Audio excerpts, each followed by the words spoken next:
A common structural features of vessel element and sieve tube element is, एक common structural feature है जो कि vessel element और sieve tube element दोनों में ही पाया जाता है। तो अगर वेसल एलिमेंट्स की बात करें, ये हो गया आपका जाइलम वाला पार्ट, और सीव ट्यूब एलिमेंट्स की बात करें तो ये वाला आपका कौन सा हो गया, फ्लोएम वाला पार्ट। जो वेसल्स एलिमेंट्स होती है, अगर उसमें देखें, ये कैसा खोखला मिलेगा आपको, ठीक है, खोखला होता है, बड़ा होता है तो एलोंगेटेड होगा ये, और इसके जो एंड होते हैं वो ओपन होते हैं, तो ओपन एंड होता है, ठीक है। वॉल्स कैसी होती है, वॉल्स में जो पिट्स होते हैं तो एक पिटेड वॉल होगी इसकी, और लिग्निन डिपॉजिट होता है तो लिग्निफाइड वॉल्स होती हैं, ठीक है। तो ये कुछ खास चीजें थी जो कि वेसल्स एलिमेंट यानी कि जो है जाइलम उसमें पाया जाता है। वहीं आप फ्लोएम में देखोगे तो फ्लोएम कैसा होता है, लॉन्ग होता है और सिलेंडर होता है ये, तो एक तरीके से बोल दिया जाए कि ट्यूब की तरीके का होता है, जिसमें सेल्स जो है एक दूसरे से एंड टू एंड ज्वाइन करते हैं, एक तो ट्यूब की तरीके की चैनल बना देगा। तो एक ट्यूबुलर चैनल बना देगा। तो इसका स्ट्रक्चर कुछ ऐसा होता है।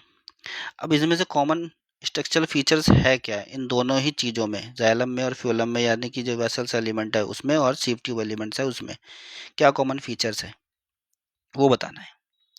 अगर हम बात करें थिक सेकेंडरी वॉल्स की, तो थिक सेकेंडरी वॉल्स केवल आपको जो है वेसल्स में देखने को मिलेगी, ओनली इन वेसल्स, ठीक है। अब सीव ट्यूब एलिमेंट्स में आपको देखने को नहीं मिलेगा ये।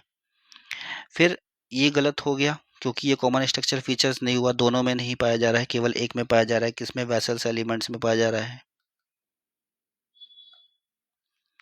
फिर नेक्स्ट है पोर्स ऑन लेटरल वॉल्स। तो पोर्स जो है वो आपका सीव प्लेट्स में देखने को मिलती है, तो ओनली इन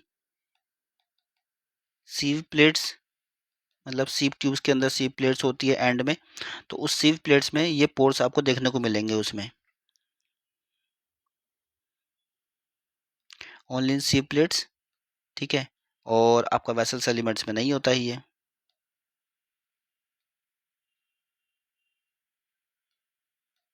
ठीक है, केवल किस में होगा, सीव प्लेट्स में होगा, तो ये भी गलत हो जाता है।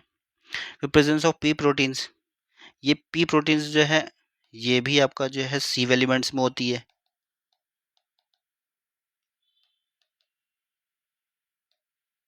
ठीक है, उसमें देखने को मिलेगी।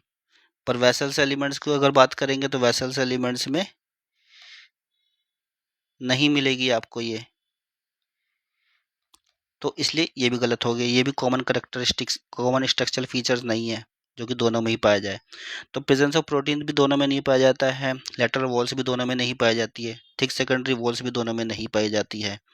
तो कौन सी चीज़ दोनों में पाई जाती है, वो होता है यूनिक्लिएटेड कंडीशंस। यूनिक्लिएटेड कंडीशंस का मतलब होता है कि न्यूक्लियस नहीं पाया जाता है, no nucleus in vessels elements and sieve tube elements, दोनों में ही न्यूक्लियस नहीं पाया जाता है। कब नहीं पाया जाएगा, जब मैच्योर हो जाता है ये, ठीक है। तो जब मैच्योर हो जाएंगे वेसल्स एलिमेंट्स, सीव ट्यूब एलिमेंट्स, तो न्यूक्लियस गायब हो जाता है मैच्योरिटी के टाइम पे। राइट आंसर है हमारा ए।